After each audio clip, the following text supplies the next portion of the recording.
नमस्कार, मैं रवीश कुमार। मस्क ने लगता है मोदी की जगह ले ली है। पहले युद्ध छिड़ा हुआ था कि प्रधानमंत्री मोदी का करीबी कौन है। अब लड़ाई इस बात को लेकर ना हो जाए कि मस्क के ज्यादा करीब कौन है, मुकेश अंबानी या सुनील भारती मित्तल। 11 मार्च को जैसे ही खबर आई कि मित्तल के एयरटेल का स्टारलिंक से करार हो गया है, सोशल मीडिया से लेकर अखबार तक मजा लेने लगे कि अंबानी को अब चुनौती मिलेगी। अंबानी का क्या होगा? टेलीकॉम सेक्टर के बादशाह अंबानी का साम्राज्य अब छिन जाएगा। अब अंबानी मोदी के करीबी नहीं रहे या मोदी ने वंतारा का फोटो ट्वीट कर अंबानी से उनका बिजनेस एयरटेल को दे दिया, वगैरह वगैरह ऐसी बातें कही गई। जब यह सब हो गया तब 12 मार्च की सुबह खबर आती है कि अंबानी के जियो का भी स्टारलिंक से करार हो गया है। अब लोगों को समझ नहीं आ रहा कि मस्क की कंपनी तो एक ही है स्टारलिंक, उसके साथ एयरटेल और जियो दोनों का करार कैसे हो सकता है, जबकि भारत के बाजार में एयरटेल और जियो के बीच मुकाबला छिड़ा रहता है। उम्मीद है इस वीडियो को आप अंत तक देखेंगे। हम बताएंगे कि ऑप्टिकल फाइबर बिछाने की टेक्नोलॉजी और नीति का अब क्या होना चाहिए, भारत के टेलीकॉम सेक्टर का क्या होगा और नीलामी से पैसे कमाने की नीति और राजनीति का क्या होने वाला है। मस्क की कंपनी स्टारलिंक में ऐसा क्या है कि उसे भारत में लाने के लिए एक तरफ अंबानी और एक तरफ मित्तल कहार बनकर उसकी पालकी ढो रहे हैं। जब मस्क की पालकी लेकर मित्तल जी निकले तो अपनी प्रेस रिलीज में केवल एयरटेल का जिक्र किया, कहीं नहीं लिखा कि हमारे साथ साथ जियो का भी इस कंपनी से करार हुआ है। उसी तरह जब मुकेश अंबानी मस्क की पालकी लेकर निकले तो कहीं नहीं लिखा था कि जियो के साथ साथ एयरटेल का करार हुआ है, दोनों कंपनियां भारत में मिलकर काम करेंगी। देखिए, यह कहानी इतनी सिंपल नहीं है। किसी को कुछ पता नहीं कि क्या हुआ और कैसे हुआ। इस बार मस्क दिल्ली भी नहीं आए, बल्कि वॉशिंगटन में ही बाल बच्चों के साथ प्रधानमंत्री मोदी से मिल लिए। उस फोटो की हालत देखकर कुछ लोगों को अफसोस हुआ कि भारत के प्रधानमंत्री के साथ कोई ऐसे भी मिलने आता है। पूरी सरकार एक तरफ बैठी हो और औपचारिक बैठक में मस्क अपने बउआ बुतरू के साथ चले आए। वॉशिंगटन दौरे के बाद भारत सरकार ने जो बयान जारी किया उसमें तो कुछ भी नहीं लिखा था कि टेलीकॉम क्षेत्र में मिलकर काम करेंगे या मस्क की स्टारलिंक भारत के गरीबों का भला करने वाली है। उस बयान में सिर्फ इतना लिखा है कि टेलीकॉम सेक्टर में अगली पीढ़ी की टेक्नोलॉजी विकसित करने के लिए अमेरिकी नेशनल साइंस फाउंडेशन और भारत की कई साइंस एजेंसियां मिलकर काम करेंगी। एक समय था जब भारत में बिजनेस के लिए अमेरिका के धन कुबेर दिल्ली आया करते थे, प्रधानमंत्री मोदी से मिलते थे, फोटो खिंचाते थे और फोटो को लेकर देश को बताया जाता था कि अब भारत की ये हैसियत हो गई है, भारत के बाजार में भारत की शर्तों पर आना होगा। लेकिन इस बार मस्क मिलने भी नहीं आए। खबर फैल जाती है कि टेस्ला का शोरूम खुल रहा है, कभी खबर आ जाती है कि एयरटेल और जियो का मस्क की स्टारलिंक से करार हो रहा है। स्टारलिंक मस्क की कंपनी स्पेस एक्स का ही एक हिस्सा है। आपको बताते हुए मस्क की तरफ से मुझे अपार खुशी हो रही है कि इसके 6400 से भी अधिक लो अर्थ ऑर्बिट सैटेलाइट अंतरिक्ष में पृथ्वी का चक्कर लगाते हैं। बताइए, जितने भी उपग्रह धरती का चक्कर लगा रहे हैं उसमें से 2/3 तो केवल मस्क के हैं। जब भारत औरंगजेब पर मुसलमानों को टोपी की जगह तिरपाल पहनना चाहिए जैसे जरूरी टेक्नोलॉजिकल विषयों पर बहस कर रहा था, उससे कई साल पहले इलॉन मस्क बहुत फालतू के काम कर रहे थे। 6000 से अधिक सैटेलाइट अंतरिक्ष में भेजने में लगे थे। खैर, अब मस्क ने जो स्टारलिंक बनाई है उससे इंटरनेट की स्पीड तेज होने लगी है। इसका नेटवर्क बार बार भकभकाता नहीं है, कटता नहीं है। इसके लिए पीडब्ल्यूडी की बनाई रद्दी सड़कों को हर चौथे दिन खोदकर तार बिछाने की जरूरत नहीं, सीधे सैटेलाइट से आपके घर में इंटरनेट पहुंच जाता है। दुनिया भर में इसके 40 लाख ग्राहक हैं। स्टारलिंक का इंटरनेट कितना महंगा है इसकी चिंता बिल्कुल ना करें। अमेरिका में एक महीने में $120 देना पड़ता है, लेकिन मस्क ने केनिया को $10 प्रति माह में भी यह सुविधा दे दी है। यह है स्टारलिंक की ताकत। सैटेलाइट से सीधा आपके घर में इंटरनेट पहुंचेगा। छत पर चढ़कर एंटेना घुमाना पड़ेगा या नहीं मैं नहीं बता सकता, लेकिन इसका तो यही दावा है कि इंटरनेट का कनेक्शन कटता नहीं। इसे बैन करना आसान नहीं होगा। हर बात पर इंटरनेट बैन करने वाली भारत सरकार अब क्या करेगी यह भी साफ नहीं। अब आगे बढ़ते हैं। क्या अंबानी को पता था कि एयरटेल का स्टारलिंक के साथ करार हुआ है, या मित्तल को पता था कि जियो का भी स्टारलिंक के साथ करार हुआ है? इस सवाल का खास मतलब नहीं रह जाता। सिवाय इसके कि दोनों एक दूसरे से प्रतिस्पर्धा रखते हैं, दोनों ने मस्क के साथ करार कैसे किया। जून 2024 में ही अंबानी की जियो को सैटेलाइट इंटरनेट सेवा चालू करने की अनुमति मिल गई थी। अक्टूबर में खबर आई कि लग्जमबर्ग की एक कंपनी SES के साथ जियो का करार हुआ है। फिर अब तक भारत में सैटेलाइट लॉन्च नहीं हो पाई। उस खबर का क्या हुआ? अब सबके सामने यह खबर है कि जियो का करार मस्क की स्टारलिंक के साथ हो गया है। ऑप्टिकल फाइबर बिछाने के चक्कर में भारत सरकार ने गरीब जनता के अरबों रुपए खर्च कर दिए। अब उसका क्या होगा? जिस समय मस्क सैटेलाइट के जरिए इंटरनेट की सेवा पहुंचाने में लगे थे, उस समय भारत सरकार कितना आगे का सोच रही थी, आपको पता चलेगा। 2018 में मस्क ने स्टारलिंक के लिए सैटेलाइट भेजा। उस समय भारत सरकार ऑप्टिकल फाइबर बिछाने में लगी थी।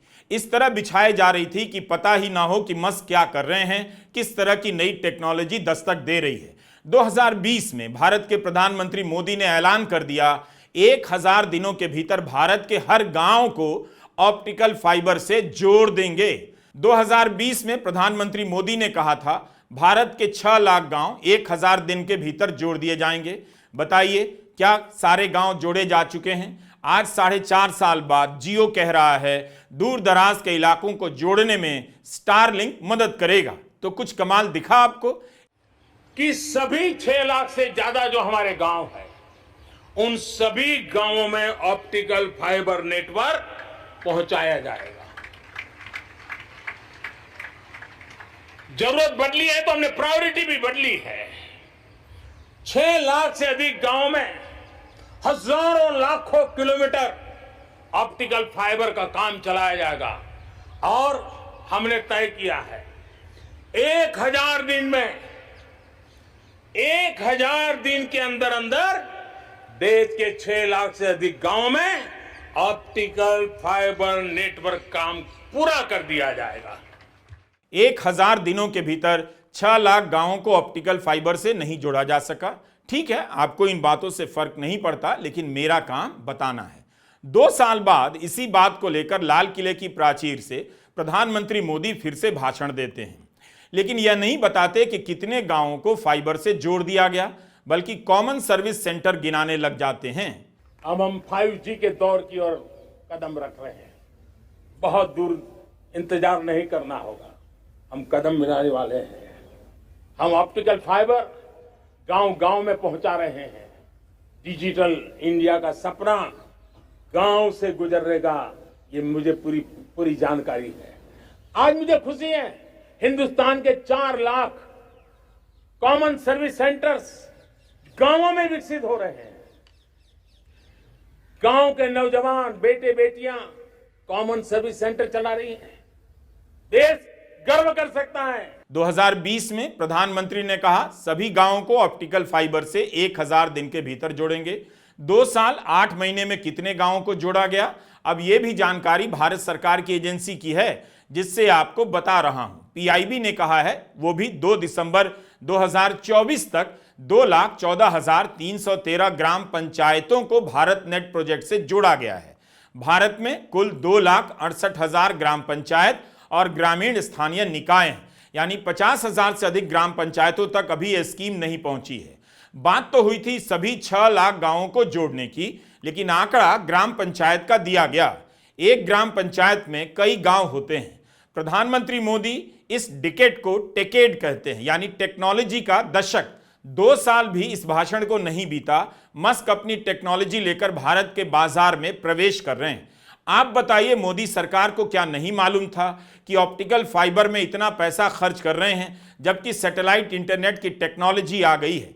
फाइबर एक दिन क्या कबाड़ हो जाएगा, हमारा सवाल है। 2022 तक प्रधानमंत्री के भाषण में सैटेलाइट इंटरनेट का जिक्र तक नहीं, जबकि स्टारलिंक 2019 से ही कमर्शियल सैटेलाइट ब्रॉडबैंड सेवाएं देने लगा था।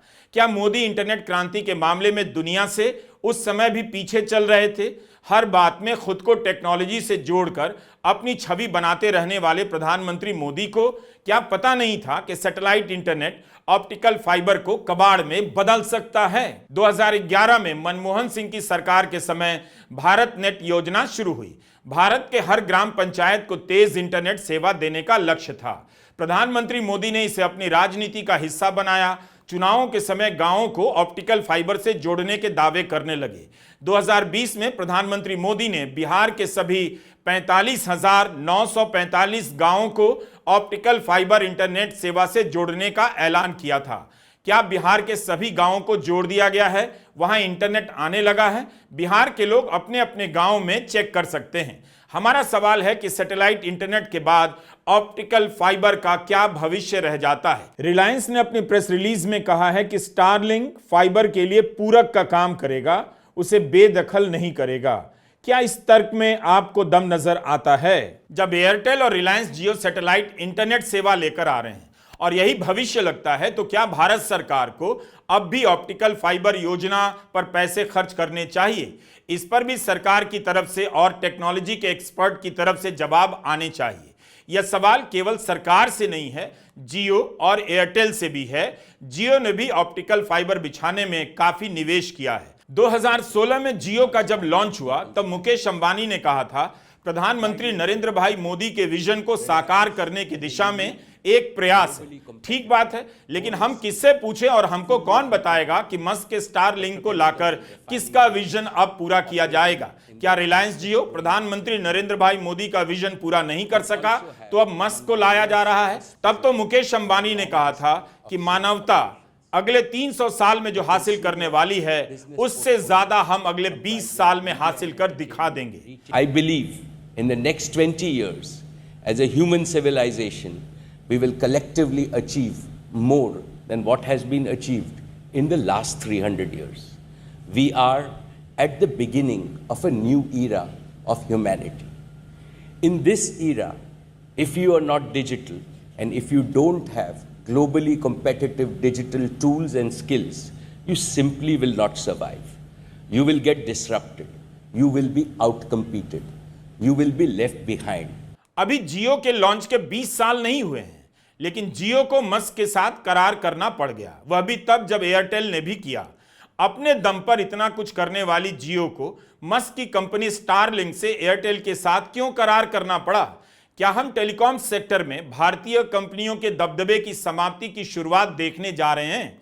जिस तरह से 2014 से पहले आप याद कीजिए कितनी कंपनियां थीं टेलीकॉम सेक्टर में। Vodafone, idea, Tata Docomo, loop mobile, Airtel, Aircel, BSNL, Videocon telecom, MTS, Telenor. लेकिन धीरे धीरे कई कंपनियां या तो अदृश्य हो गई या बंद हो गई। टेलीकॉम के सेक्टर में रिलायंस जियो बेताज बादशाह बन गया और एयरटेल किसी तरह मार्केट में बना रहा। इस पूरे सेक्टर पर दो ही कंपनियों का वर्चस्व रहा। जब दो का वर्चस्व हो सकता है तो बताइए एक का यानी मस्क का क्यों नहीं हो सकता है? पहले हमने सवाल किया, स्टारलिंक की टेक्नोलॉजी के भारत आने के बाद भारत सरकार की योजना भारत नेट का क्या भविष्य है? क्या इसके तहत बिछाया गया ऑप्टिकल फाइबर कबाड़ हो जाएगा? दूसरा सवाल है कि क्या हम आइडिया, वोडाफोन और टाटा फोन की तरह जियो और एयरटेल का भी वही हाल देखेंगे? उनकी जगह स्टारलिंक ले लेगी? सरकार यह भी बता दे कि जब जियो और एयरटेल स्टारलिंक लेकर आ रहे हैं तो बीएसएनएल का क्या भविष्य होगा?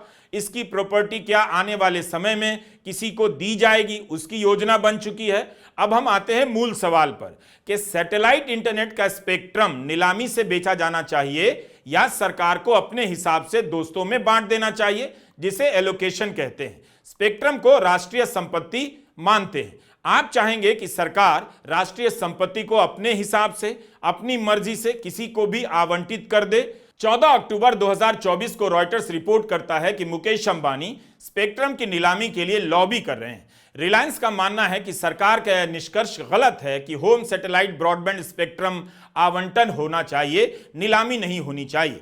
इस रिपोर्ट में दावा किया गया था कि रिलायंस ने संचार मंत्री ज्योतिरादित्य सिंधिया को पत्र लिखकर कहा है कि कंपनी मानती है कि सरकार ने स्टेक होल्डर से फीडबैक लिए बिना यह फैसला कर लिया कि आवंटन बेहतर होगा, जबकि नियमों में ऐसा कोई प्रावधान नहीं।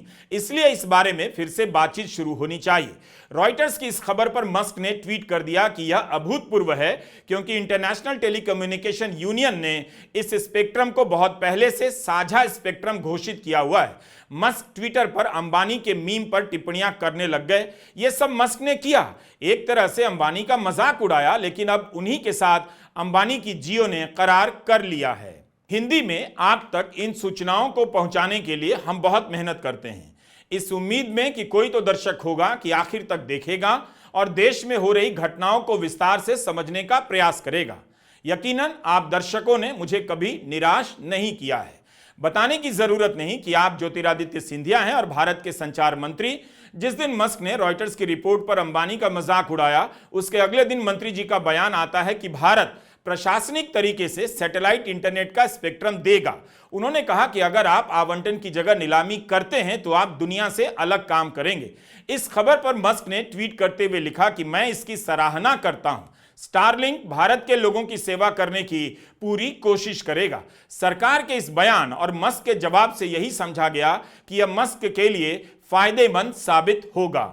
2G घोटाले के समय यही तो सवाल उठा था कि सरकार ने मर्जी से अपने दोस्तों को 2G स्पेक्ट्रम का आवंटन कर दिया। अगर नीलामी की जाती तो सरकार को 2 लाख करोड़ की आमदनी होती। CAG विनोद राय ने 2 के आगे कई जीरो लगा दिए, हंगामा मच गया।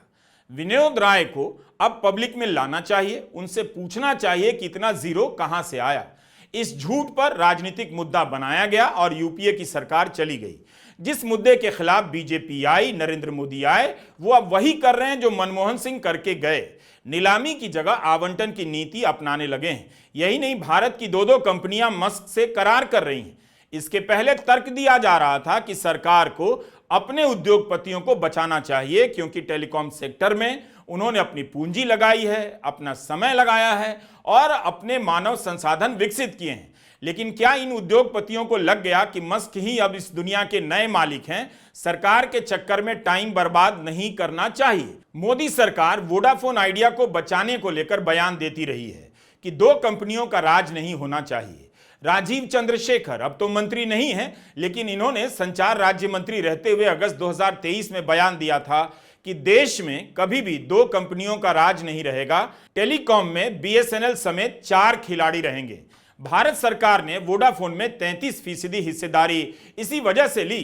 हमारा सवाल है कि एयरटेल और जियो के एकाधिकार को रोकने के लिए सरकार वोडाफोन आइडिया में हिस्सेदारी ले रही थी, तब क्या वह दिखावा कर रही थी? अब जब उसी एयरटेल और जियो ने मस्क से समझौता कर लिया है, तो क्यों ना इस रूप में देखा जाए कि सैटेलाइट इंटरनेट के क्षेत्र में एकाधिकार मस्क का ही कायम होगा। अब जब स्टारलिंक आ गया है, आने वाला है, अभी मंजूरी नहीं मिली है, फिर भी सवाल है कि वोडाफोन आइडिया कहां जाएगा, BSNL कहां जाएगा? अगर वोडाफोन आइडिया डूबा तो भारत सरकार के हजारों करोड़ रुपए डूब सकते हैं। आप समझ रहे हैं इस करार का क्या क्या मतलब हो सकता है। ऐसे भी एक समय वोडाफोन आइडिया ने सरकार को चिट्ठी लिखकर कहा था, आप हमारी कंपनी फ्री में ले जाइए और खुद चलाइए, हमें कोई पैसा नहीं चाहिए। इसके बाद बाजार में खलबली मच गई। फिर भारत सरकार ने कहा कि कंपनी की मदद करेंगे, मदद के लिए कुछ कदम उठाए जाएंगे। अब क्या होगा? स्टारलिंक को अभी भारत की नियामक संस्था ने मंजूरी नहीं दी है। रॉयटर्स ने अपनी रिपोर्ट में लिखा था कि राष्ट्रीय सुरक्षा के कारण मंजूरी देने में देरी हो रही है। सरकार ने स्टारलिंक के साथ करार क्यों नहीं किया? BSNL के बारे में क्या कुछ भी नहीं सोचा गया? स्टारलिंक के आने से टेलीकॉम क्षेत्र का गणित बदलेगा। जब सब लोग इस नई टेक्नोलॉजी की तरफ भागेंगे तो कौन छत पर जाकर फोन का सिग्नल खोजता फिरेगा? क्योंकि हमारे सामने ब्राजील का उदाहरण है। हम तो गए नहीं ब्राजील में, लेकिन जो छपा है उसी से बता रहे हैं।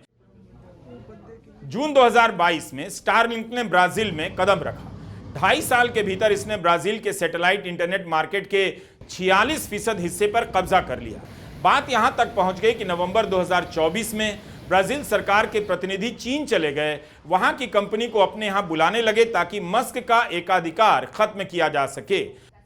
ब्राजील सरकार चीन की कंपनी स्पेस सेल को भरोसा देने लगी कि वह अपने स्पेस स्टेशन पर काम शुरू करने के लिए उसे जगह देगी ताकि वहां से सैटेलाइट लॉन्च हो सके। उम्मीद है भारत की अर्थव्यवस्था में, शेयर बाजार में मस्क की कार और इंटरनेट सेवा को लेकर क्या गेम चल रहा है, उसे आप जानने समझने की कोशिश कर रहे होंगे।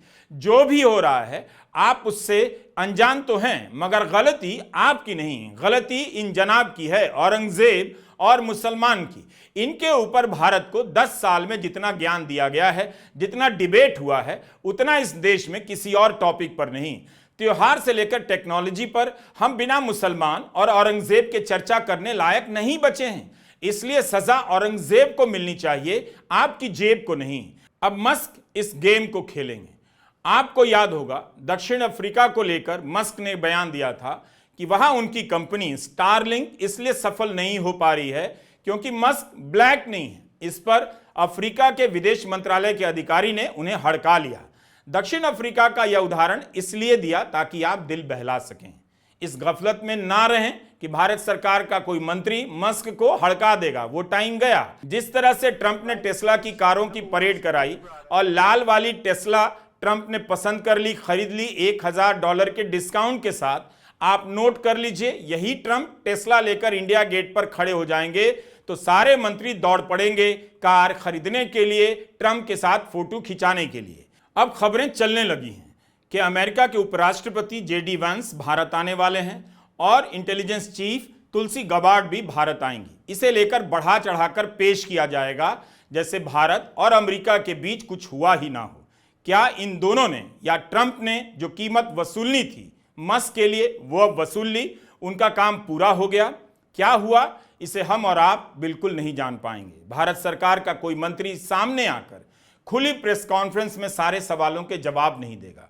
उधर अमेरिका में देखिए, राष्ट्रपति से लेकर वहां के वाणिज्य मंत्री तक रोज किसी ना किसी टीवी चैनल के स्टूडियो पहुंच जाते हैं, पत्रकारों से बात करते हैं, लेकिन भारत के मंत्री इतने बड़े बड़े फैसले पर बात नहीं करते, देश को नहीं बताते। नमस्कार, मैं रवीश कुमार।